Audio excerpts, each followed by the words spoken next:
Oh, hi. This is duct tape of the safety scissors and duct tape duo. But it's just me today because I wanted to talk to you guys about weddings. Actually, this may surprise a lot of you, but I've actually been married before. I did the whole thing, the whole 9 yards. Like if it happens at a wedding, we did it. And I'm still very good friends with my ex-husband, which was very important to me, is that we were friends first. So the fact that we were able to keep our friendship after is really great. It was just a case of two people growing apart in just what we wanted out of life. But he's a great person, and yeah. But I wanted to talk to you guys about weddings because I was thinking recently of all the things that I would do differently the second time around. And like I said, I did the whole 9 yards when it comes to a wedding. I had the traditional dress. I had the traditional venue-ish. We tried to make things interesting so it wasn't too traditional, but the more I look back on it, the more I realize it was. And I kind of wanted to just give you guys a few tips and tricks, but mostly reflections of what I would do differently the second time. The biggest thing is now I know this, but I didn't know this before. The wedding, most of the time when you go to a wedding, it's not about the bride and the groom. It's never about the bride and the groom. It's all about the guests at the wedding. It's about making the family happy. It's about serving food that everyone else will like. It's about making sure that the seating arrangements are good for the guests. It's about all the traditions everybody expects you to do. Basically, you're throwing a giant party. And whenever you throw a party, you think about making the guests happy. And I realize now that that isn't how I want a wedding to be for me. I want it to be about me and one other person saying, let's do this. Let's be together forever. And I said if I ever got married again that I would elope. Obviously not doing that, but it really is just about the bride and the groom. And I think the second time around, I will endeavor to make sure that I never lose sight of that. You can do things to make the guests happy. You can make sure that there's a place for the kids to go so that they're entertained while the adults are doing adult things. And you can make sure that you have gluten-free food options for family members and friends that can't have gluten. You can do things to make people happy and enjoy the night, but try not to lose focus of why you're having the wedding. Make sure that you're doing the traditions that you and your partner want to do. Make sure that you don't do anything at this wedding that's for the sake of making somebody else happy. Because at the end of the day, it's a party that some people will remember, because a lot of people go to a lot of weddings, but you'll remember it. And you want to remember you and that other person. You don't want to, from my first wedding, my greatest memory, honestly, totally worth having the first wedding for so many reasons, but my dance with my dad, I remember. I don't remember my first dance with my actual husband. I don't remember the vows. I don't remember the food. I do remember one part of the food. They gave me this fruit salad that was like this big and left it on my table. I was so happy. But I remember my first dance with my dad. And that's about it. I remember a few things, but I don't remember anything having to do with me and him. And I think in knowing that, that's my top priority for the second time, is to just make sure that it is about he and I. And it should be about you and whoever you are with if you're deciding to get married. Do not lose sight of the reason that you're doing this whole thing. Another thing, I would spend way less money. In general, I'm calling it a party. A wedding is essentially a party that you're throwing, and we can get carried away with things. Oh, we have to have this and we have to have this. And in the grand scheme of things, I would have much rather not gone into debt than have many of the things I said I needed the first time. And I wish Pinterest had been a thing back then. I mean, it really wasn't that big of a deal back then when I got married the first time.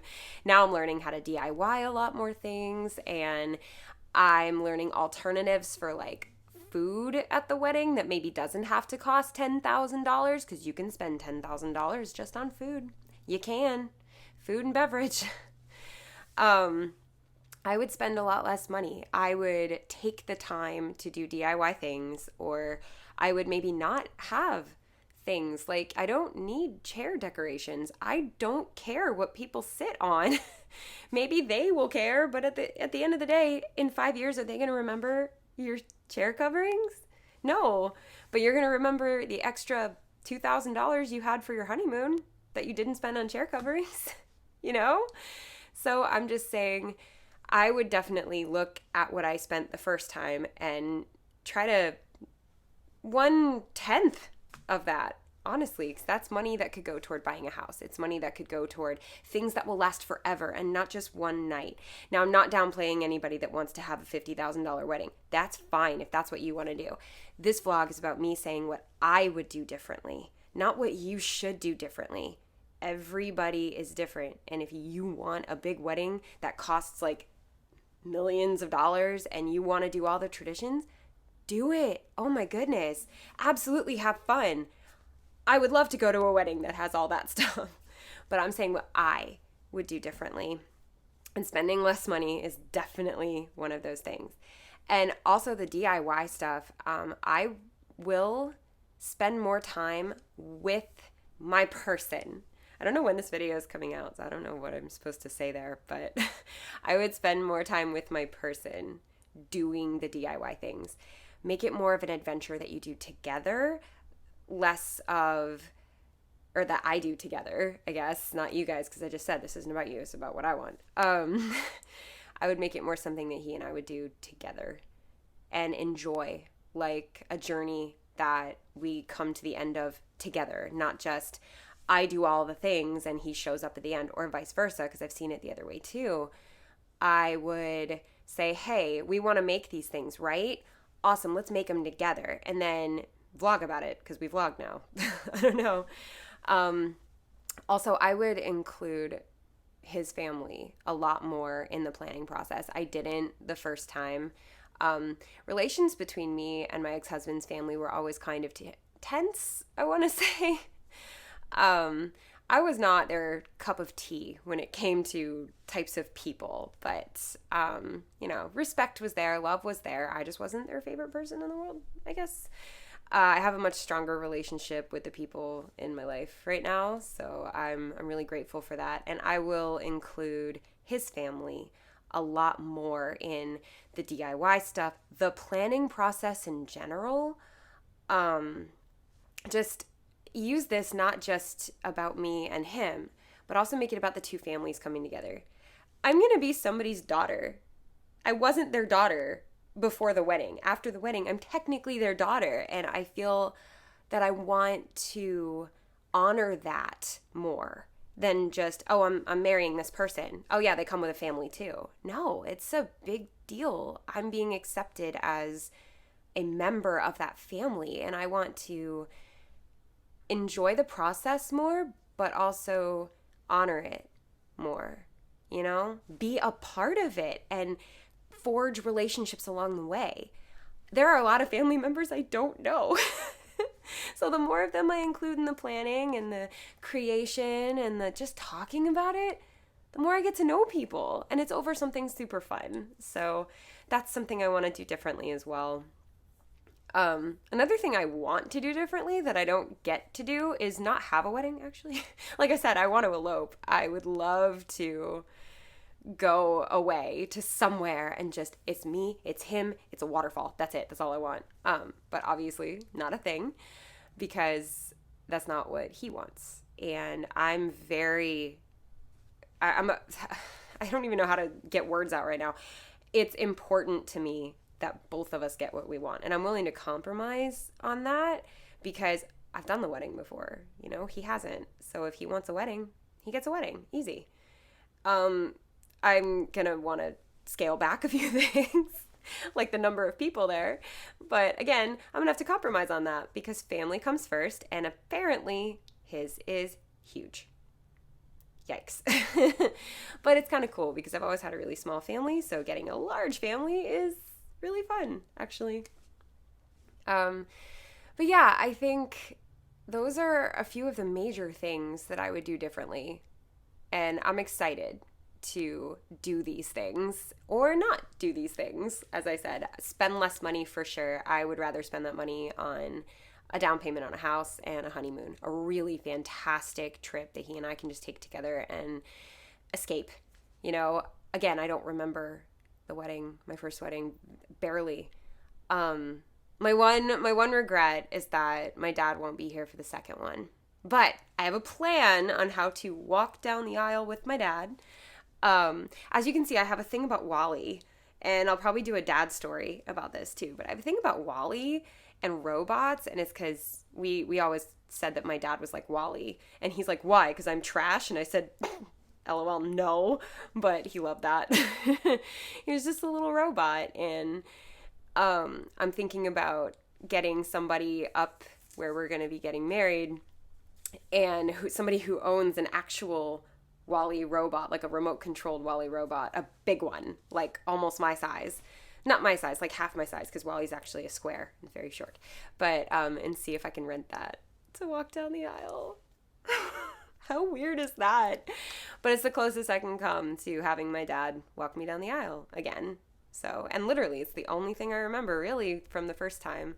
I have to do a dad story now. So I'm going to make another video after this and tell the wedding dad story so you guys can hear that. But yeah, those are just some things that I would do differently. And in the next video that I do about things I would do differently, it'll probably not just be me, so that it'd be more of a conversation. But again, these are things that I'm reflecting on a past event that I didn't even know him for.